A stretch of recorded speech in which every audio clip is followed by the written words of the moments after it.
Bismillahirrahmanirrahim. Assalamualaikum warahmatullahi wabarakatuh.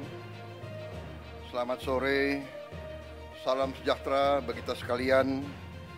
Shalom, salve, Om Swastiastu, Namo Buddhaya, salam kebajikan. Saudara-saudara sekalian, terima kasih atas kehadiran saudara-saudara pada sidang Kabinet Paripurna ini hari Jumat tanggal 21 Maret 2025.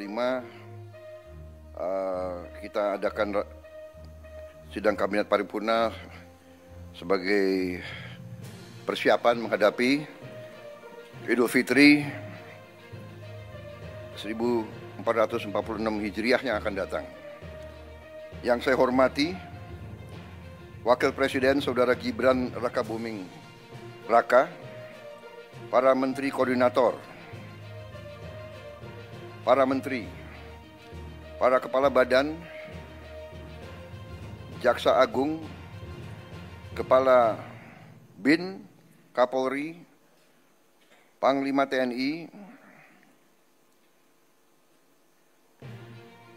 Ketua Dewan Ekonomi Nasional, Gubernur Bank Indonesia yang saya hormati, Ketua OJK, Ketua LPS yang saya hormati, yang kita undang hadir di sini.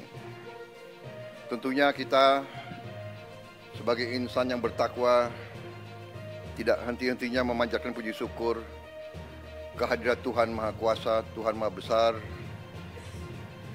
Bagi umat Islam Allah Subhanahu wa taala, kita masih diberi kesehatan, kekuatan sehingga kita hadir di sidang Kabinet Paripurna ini dalam keadaan sehat walafiat.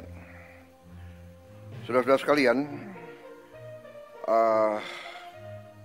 sore hari ini kita berkumpul untuk membahas persiapan menghadapi Idul Fitri yang akan datang.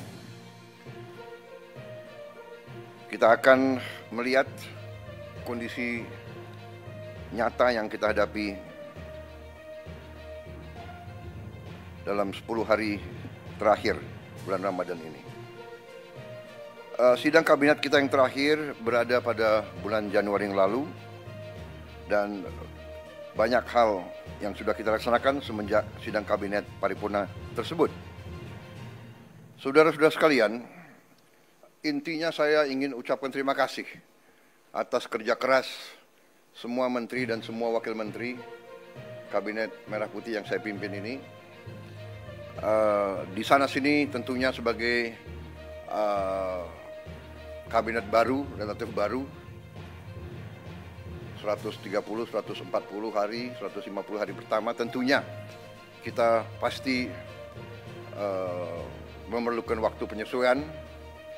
Tetapi saya merasakan ada kerjasama yang baik dan ada pekerjaan yang cepat, yang sangat intensif dan sungguh-sungguh dari saudara-saudara sekalian. Ini saya rasakan sebagai pimpinan saudara-saudara. Apa yang sudah kita capai tidak mungkin dilaksanakan tanpa kerja keras kita semua, tanpa kerja keras saudara-saudara sekalian. Sebagai tim, kita adalah satu tim. Tidak mungkin ada keberhasilan tanpa kerjasama tim yang baik.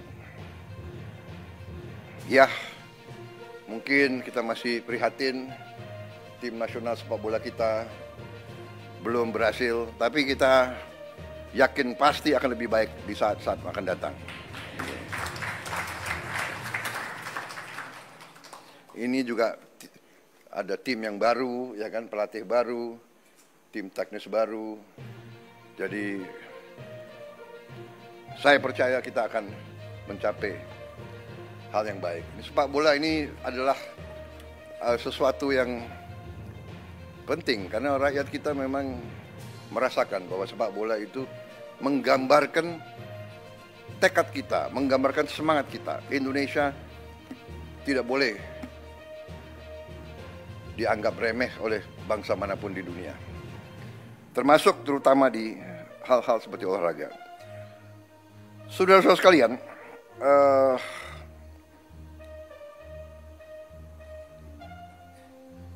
banyak sekali yang sudah kita laksanakan semenjak sidang kabinet yang lalu. Mungkin karena banyaknya inisiatif kita, banyaknya terobosan kita, banyaknya kebijakan kita, mungkin narasi ke rakyat mungkin kurang sempurna, kurang intensif. Ya, ini saya kira perlu kita perbaiki komunikasi kita kepada rakyat.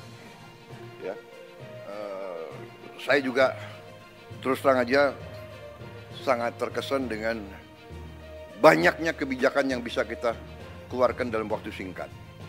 Dan ini karena kerja keras para menteri, para wakil menteri, para kepala badan. Saudara-saudara,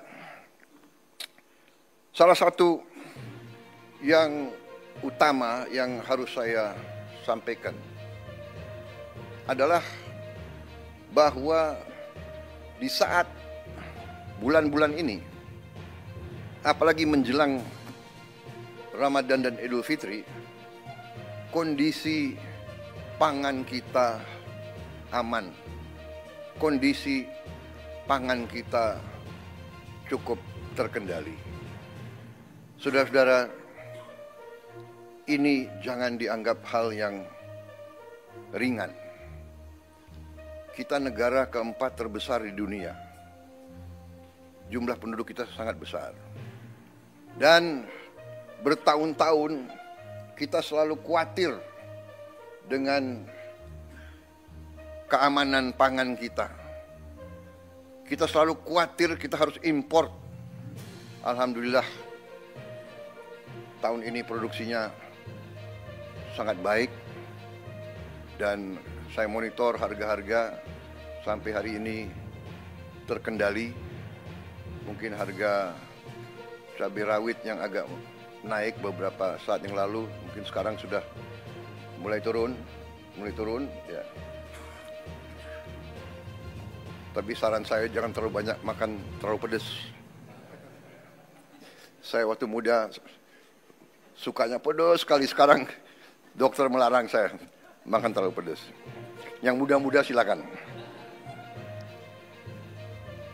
Jadi kita bersyukur ya, dan semua pihak yang bekerja keras ya, saya mau ucapkan terima kasih semua pihak di bidang pangan, pertanian yang mendorong hal ini.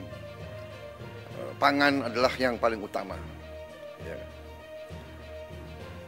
Harga saham boleh naik turun, pangan aman, negara aman, saudara-saudara.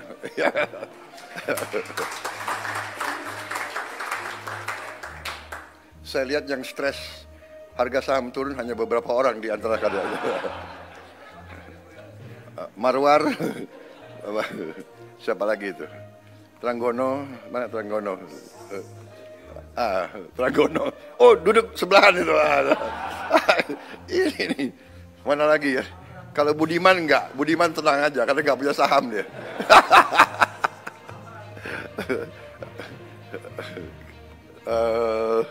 Siapa lagi ya? Amran. Enggak, dia enggak main saham dia. Dia enggak main saham. Siapa lagi ini? Rosan udah botak jadi nggak apa-apa. Jadi demikian saudara-saudara. Kemudian kita juga boleh sekarang mulai bangga makan bergizi gratis sudah menjangkau 38 provinsi dan sekarang sudah 2 juta penerima manfaat. Hanya ini masih belum sebetulnya memuaskan saya, tapi saya mengerti Kepala Badan Gizi Nasional sudah bekerja dengan seluruh jajarannya. Ini sudah paling cepat yang kita bisa laksanakan. Dalam Januari, Februari, Maret, dalam 3 bulan mencapai 3 juta penerima manfaat.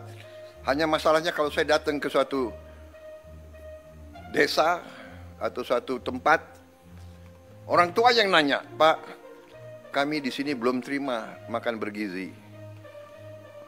Jadi ini sesuatu yang mengusik hati saya. Mereka dengar di desa sebelah sudah, dia dengar di sekolah sebelah sudah, dia belum bisa. Saya sampaikan, Bu, kita berusaha sekeras tenaga, tapi kita tidak mungkin seketika, negara kita sangat besar. Mohon sabar. Tapi saya minta ya, Kepala BGN dengan semua jajaran berpikir inovatif, kreatif. Bagaimana kalau bisa kita percepat? Apa pakai sistem hibrida atau bagaimana? Ya, karena kasihan rakyat kita sangat membutuhkan dan mengharapkan. Tapi terima kasih, apapun terjadi, ini suatu prestasi yang luar biasa. Saya terima surat-surat dari pimpinan-pimpinan dunia. Mereka bahkan mau belajar dari kita. Banyak kunjungan dari pimpinan-pimpinan negara lain, mereka bilang salah satu yang mereka ingin belajar dari kita adalah makan bergizi. Padahal kita baru mulai. Ya, mereka menganggap bahwa kita salah satu yang paling serius dan paling besar usaha kita menangani ini. Kemudian salah satu yang luar biasa juga, kita berani meluncurkan Badan Pengelola Investasi Danantara Indonesia. Konsolidasi semua kekuatan ekonomi yang dimiliki pemerintah Indonesia, semua dana, semua aset BUMN kita konsolidasikan. Kita ingin mengelola dengan sebaik-baiknya, setransparansi mungkin, dengan akuntabilitas yang sangat tinggi. Saya beri petunjuk kepada pimpinan Danantara, kalau perlu keputusan-keputusan itu diambil secara hati-hati, dan kalau perlu tidak perlu terlalu cepat. Ini adalah kekayaan anak dan cucu kita, harus dijaga dengan baik. Dan untuk itu saya minta pengawasan, oversight, penilaian risiko sangat berlapis-lapis. Dan saya minta tokoh-tokoh masyarakat ikut mengawasi. Dan saya tegaskan bahwa setiap saat pekerjaan dan semua kebijakan Danantara ini harus bisa diaudit, harus bisa diawasi, harus bisa dipertanggungjawabkan setiap saat oleh siapapun yang menginginkan. Saudara-saudara, tapi ini saya kira adalah terobosan sangat besar. Dengan demikian saya yakin manajemen semua aset di bawah Danantara akan lebih baik, karena kita akan pakai manajemen yang berstandar internasional. Juga dengan beberapa penasihat-penasihat tingkat internasional kita ingin mengajak. Saya juga melihat bahwa kita sudah mulai meluncurkan program cek kesehatan gratis untuk setiap warga negara. Ini sudah mulai di roll out dan sudah berjalan. Saya kira ini juga salah satu terobosan saya kira di dunia, saya kira ya, Menteri Kesehatan ya. Tidak semua negara punya program seperti ini. Kemudian kita juga mengeluarkan peraturan pemerintah nomor 8 tahun 2025, yaitu kewajiban menyimpan devisa hasil ekspor sumber daya alam di dalam negeri bagi semua perusahaan yang menerima kredit dari bank pemerintah dan yang menggunakan aset milik negara bersifat HGU atau HTI atau hak pakai. Itu adalah aset negara. Dia terima, dia manfaatkan aset negara, dia terima kredit, dia wajib hasil usahanya harus disetor di Republik Indonesia. 100% dan minimal waktu 1 tahun. Ini saya diberi laporan kalau sudah berjalan ini akan menambah devisa kita 100 miliar dolar 1 tahun. Karena ini mulai berlaku 1 Maret, jadi mungkin tahun ini baru sekitar 80 miliar dolar yang akan masuk. Jadi saya ucapkan terima kasih semua pihak yang berhasil sampai Danantara Indonesia diluncurkan. Tadi Danantara cek kesehatan juga sudah berjalan dengan baik, devisa hasil ekspor juga berjalan. Kemudian kita juga sudah putuskan kemarin saya resmikan juga peluncuran Bank Emas pertama di Republik Indonesia. Kita memiliki cadangan emas ke-6 terbesar di dunia. Ke-6 terbesar di dunia. Tapi kita baru punya bank emas baru tahun ini. Berapa minggu lalu saya resmikan. Jadi juga terima kasih semua pihak yang akhirnya kita sekarang punya bullion bank, bank emas, sehingga rakyat bisa menyimpan emasnya di Indonesia dan tidak di negara lain. Ada negara lain tidak punya satu pun tambang emas, tapi dia punya bank emas, kan itu aneh itu. Kemudian saudara-saudara, kami sudah putuskan juga untuk membangun tahun ini, kita harap sudah segera akan mulai dibangun 200 sekolah rakyat berasrama untuk SD, SMP, SMA berasrama, dan ini sekolah berasrama ini diperuntukkan untuk kaum yang kurang mampu khususnya. Jadi kita dengan ini kita hendak memutus mata rantai kemiskinan. Anak orang kurang mampu, anak orang miskin tidak boleh miskin. Katakanlah bapaknya sekarang pekerjaannya sangat sederhana, dia umpamanya tukang pemulung, anak dan cucunya tukang pemulung tidak boleh jadi tukang pemulung. Dia harus kita berdayakan. Ini rencana kita, dan kita akan bangun tahun ini 200 sekolah berasrama tersebut. Satu sekolah akan terdiri, kita harapkan 1.000 murid. Mungkin tahun-tahun pertama akan belum sampai 1.000, tapi nanti saya berharap ya Menteri Sosial, Menteri Dikdasmen, mungkin berapa, dalam 6 bulan bisa mencapai 1.000 murid masing-masing sekolah. Bisa. Hah? Tahun 4? Tahun depan? Tahun depan ya? Tanggal berapa? Coba dicatat. Loh, ini harus bertanggung jawab itu ya. Rakyat minta hasil yang cepat, saudara-saudara. Ya, ini sangat penting, dan yang akan segera kita resmikan 53. Yang segera mungkin 3 bulan ini bisa kita resmikan 53 sekolah. Ternyata Kementerian Sosial sudah punya gedung-gedungnya, sudah punya arealnya, jadi tinggal kita renovasi sedikit. Kita ingin segera 53, sisanya yang 147 akan segera menyusul. Kita harap tiap tahun 200, sehingga dalam 5 tahun kita minimal akan punya 1 sekolah berasrama di tiap kabupaten. Dan itu harus di tempat-tempat di mana terdapat kantong-kantong kemiskinan. Kita ingin memutus rantai kemiskinan. Kita ingin menghilangkan kemiskinan dalam waktu secepat-cepatnya. Dan ini saya yakin bisa kita kerjakan.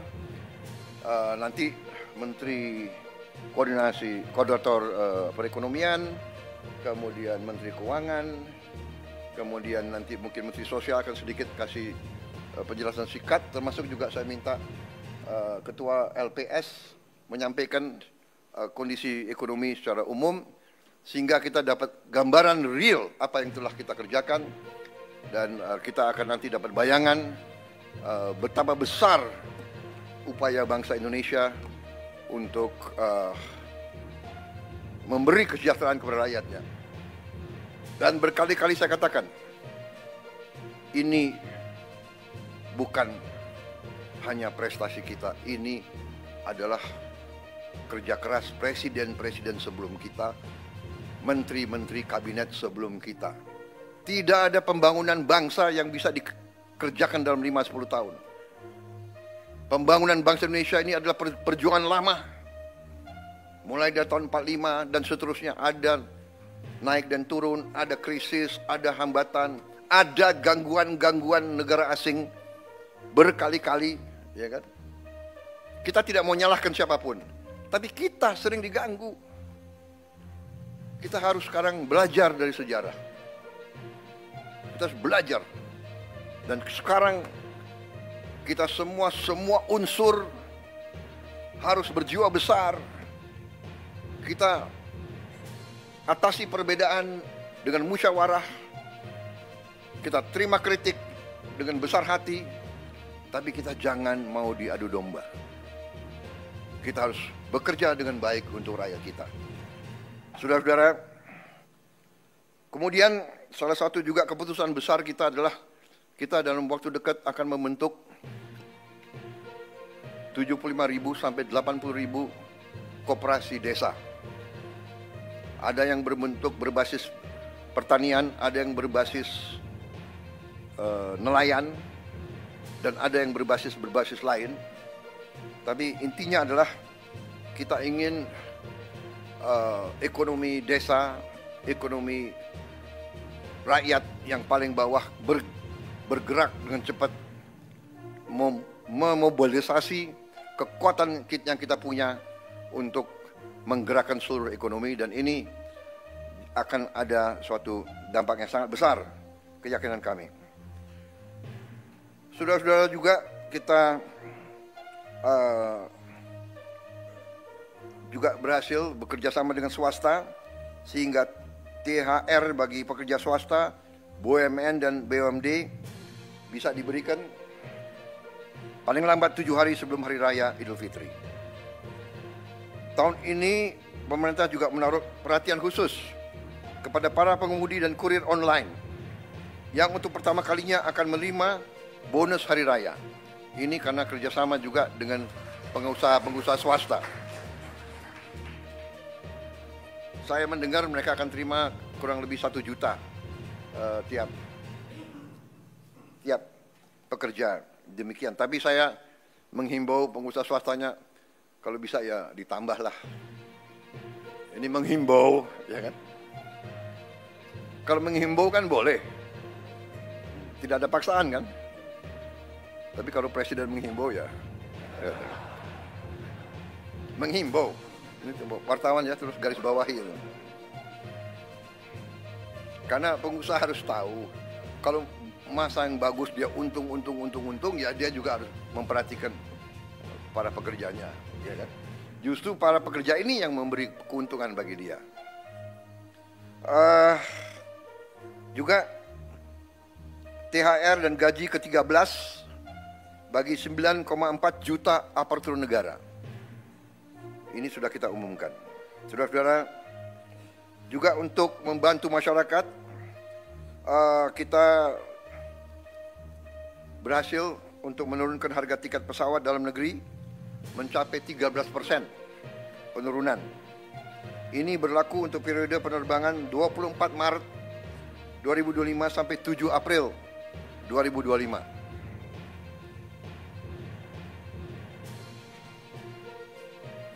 Nanti Presiden juga akan menghimbau, kalau bisa ditambah, tapi menghimbau.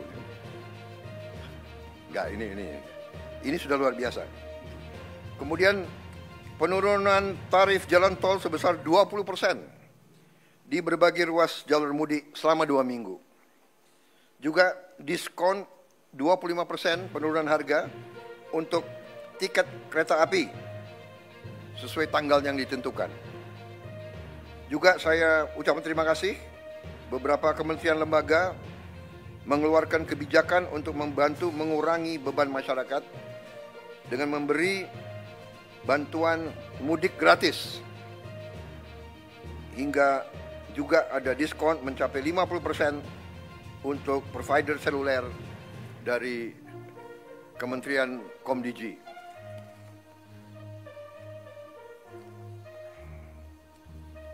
Saya kira dengan demikian persiapan mudik saya harap benar-benar disiapkan dengan baik. Kemudian alur lalu lintas dijamin harus berjalan lancar melalui jalur darat, kereta api, udara, dan laut. Tentunya Menteri Perhubungan yang akan leading dalam pengendalian dan koordinasi hal ini semua. Menteri Perdagangan memantau terus ketersediaan bahan pangan dan harga bahan pokok. Juga kita antisipasi bahwa di sektor pariwisata ini juga akan meningkat dan perlu antisipasi dari Menteri Pariwisata hal-hal yang harus disiapkan. Tentunya segi keamanan Polri, TNI, BIN, Kemenhub, BUMN, dan kementerian lain ikut semuanya membantu untuk memantau keamanan. Di bidang industri dan tenaga kerja juga berjalan baik. Saya juga minta pelayanan publik, terutama semua rumah sakit harus siap, semua fasilitas kesehatan, juga sektor perbankan disiapkan dengan baik. Peringatan dan informasi cuaca, saya juga mohon terus masyarakat diberi informasi terus-menerus. Saudara-saudara sekalian, saya kira demikian pengarahan saya, petunjuk-petunjuk saya tentang persiapan ke arah Hari Idul Fitri. Tapi pada garis besarnya saya ucapan terima kasih kepada semua menteri, semua kepala badan yang telah bekerja keras. Dan saya kira untuk yang terbuka sudah selesai. Terima kasih media. Sekarang adalah paparan dan pengarahan tertutup untuk konsumsi kita sendiri dalam rangka persiapan ke depan.